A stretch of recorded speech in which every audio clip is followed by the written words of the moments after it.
Salut les hamsters! On sait que le monde de la crypto est loin d'être ennuyeux, mais ce ne sont pas toujours les grands titres d'actualité qui nous font frémir les moustaches. Parfois, c'est un simple couinement sur la blockchain.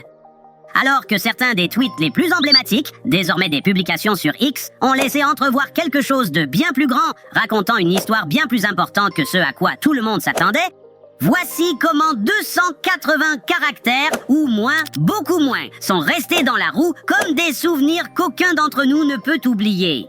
On va se plonger dans 8 des tweets les plus emblématiques de l'histoire de la crypto-monnaie.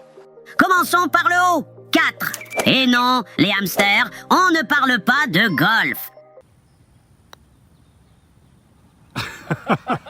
L'ancien PDG de la grande bourse CZ s'est rendu sur Twitter au début de 2023 pour partager une série de résolutions du Nouvel An, notamment ignorer le FUD, peur, incertitude et doute, les fausses nouvelles et les attaques contre Binance. Gardez à l'esprit que l'année précédente avait été volatile. Ce message a été suivi d'un autre le deuxième jour de l'année, expliquant qu'en 2023, CZ garderait les choses simples. Après avoir énuméré ces 3 choses à faire et une à ne pas faire, il a demandé à ses abonnés de renvoyer à son tweet dès qu'il tweeterait le chiffre 4 à l'avenir. CZ a continué à utiliser le chiffre 4, parfois accompagné d'une photo de lui en train de faire le chiffre sur ses doigts, continuant ainsi à souligner son propre engagement en faveur du développement et de l'innovation. Mais lorsque le mois de novembre est arrivé, il s'est avéré que le chiffre 4 n'était pas qu'un simple rappel. Il était accompagné d'une roue de la fortune géante. En novembre 2023, Zhao a été contraint de quitter son poste lorsqu'il a plaidé coupable de violation de la loi sur le secret bancaire, Bank Secrecy Act. Comme on le sait maintenant, il a fini par payer 4 milliards 300 millions de dollars dans le cadre de l'une des plus grandes résolutions d'entreprise impliquant des accusations criminelles pour un dirigeant de l'histoire. Il a également été condamné à une peine d'emprisonnement de 4 mois. Et c'est là toute l'ironie de la chose. Quelle fin pour une série d'incidents qui semblait si simple, n'est-ce pas? Tenez bon, les gars! Le 10 mai 2022, Do Kwon, le fondateur de Terraform Labs, a lancé ce tweet emblématique.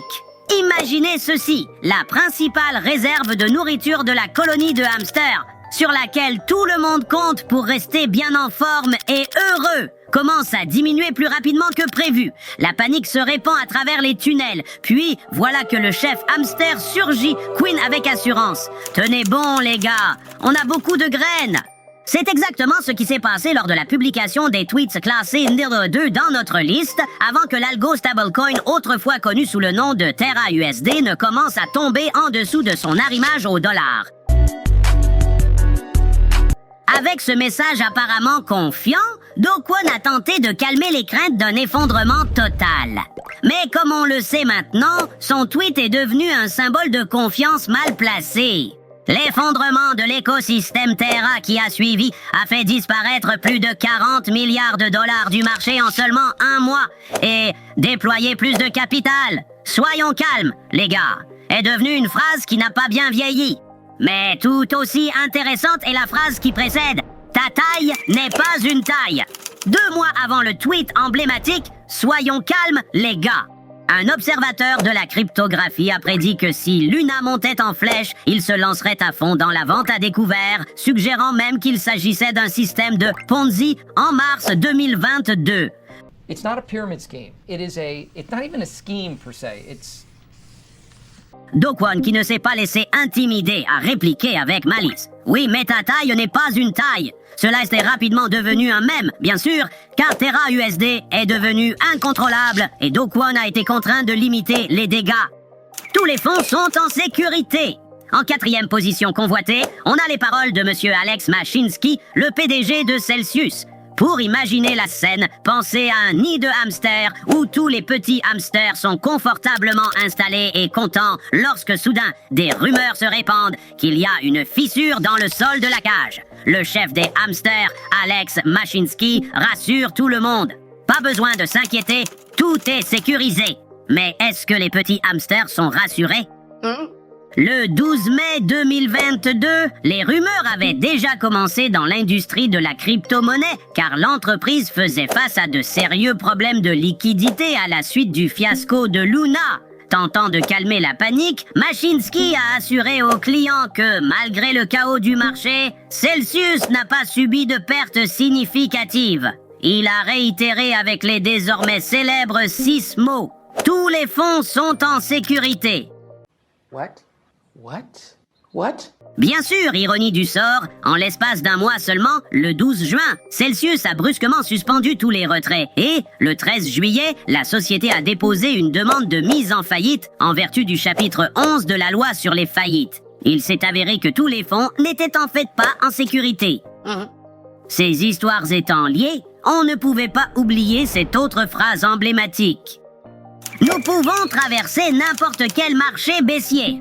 Après Celsius et Mashinsky, le prêteur crypto du nom de Voyager s'est également rendu sur Twitter avec une longue défense en juin 2022. Il s'agissait peut-être d'une tentative de rassurer les clients que l'entreprise était à l'abri pendant le marché baissier puisqu'elle gérait le risque. Bien entendu, en juillet, la réalité s'est imposée puisque l'entreprise a été confrontée à des problèmes de liquidité. Et le 5 juillet, Voyager a prouvé qu'elle était en fait une autre victime du marché baissier qui a secoué le secteur des crypto-monnaies. Bien sûr, avec 2 prêteurs de crypto-monnaies en faillite, Celsius et Voyager, la confiance des investisseurs a chuté. Les actifs vont bien. Vous voyez ce qui se passe ici? That's suspicious. Lorsqu'un autre a succombé, c'est un tweet convaincant qui a été publié en premier. Le fondateur de la plateforme d'échange de crypto-monnaies FTX, Sam Bankman-Fried, a partagé un tweet indiquant que sa plateforme et tous ses actifs allaient bien. Il a ensuite supprimé ce tweet plus tard dans la journée, lorsque le PDG a annoncé qu'un accord avait été conclu avec la bourse concurrente, Binance. Sam Bankman-Fried, Monsieur SBF, a effacé ce tweet dans lequel il affirmait que les actifs allaient bien quelques jours avant que FTX ne déclare faillite. En 3 minutes, on entre dans l'histoire. Bien sûr, tous les tweets n'ont pas été commémorés pour avoir été porteurs de mauvaises nouvelles. En septembre 2021, Nayib Bukele, le président du Salvador, a pris la parole sur la plateforme pour annoncer qu'une page d'histoire allait être écrite. Et cette annonce n'a pas déçu. Après cette annonce, le petit pays d'Amérique centrale s'est lancé à corps perdu dans le Bitcoin, devenant le premier pays à faire de la crypto-monnaie sa monnaie légale. En tant que pays des volcans, le pays s'est également lancé dans l'exploitation minière via une centrale géothermique qui a extrait près de 474 bitcoins depuis 2021. Des grands triomphes aux grands regrets. Le numéro 7 vous fera remuer les moustaches. Je regrette de ne pas avoir gardé mes BTC. En 2011, un individu du nom de Greg Sean achète 1700 bitcoins à 6 cents. Il partage ensuite son regret de les avoir vendus à 0,30 $, ce qui représentait un profit de la valeur multiplié par 5, ce qui en théorie n'est pas négligeable. Wow! Cependant, le regret de Greg à l'époque était que le Bitcoin a grimpé à 8 $, révélant que sa célébration était un peu prématurée. Mais, comme on le sait maintenant, cette célébration était tellement ridiculement prématurée qu'aujourd'hui, un Bitcoin dépasse les 61 000 $ et son stock de 1700 Bitcoins aurait valu presque 105 millions de dollars. Gros aïe là! Alors, qu'est-ce que cette académie nous a appris? Eh bien, pour commencer, un simple tweet peut parfois valoir bien plus que 280 caractères. Peut-être qu'il s'agit d'une confiance mal placée, peut-être de fausses assurances, ou quelque chose d'autre qui a rendu la ligne légendaire. Alors oui, la prochaine fois que vous ferez défiler votre fil d'actualité, rappelez-vous, lorsqu'il s'agit de crypto-monnaie, vous ne pouvez pas placer toute votre confiance dans ces tweets. Merci d'avoir rejoint l'Académie d'aujourd'hui. Abonnez-vous et souvenez-vous, les hamsters sont puissants. Un pour tous et tous pour un. Au revoir.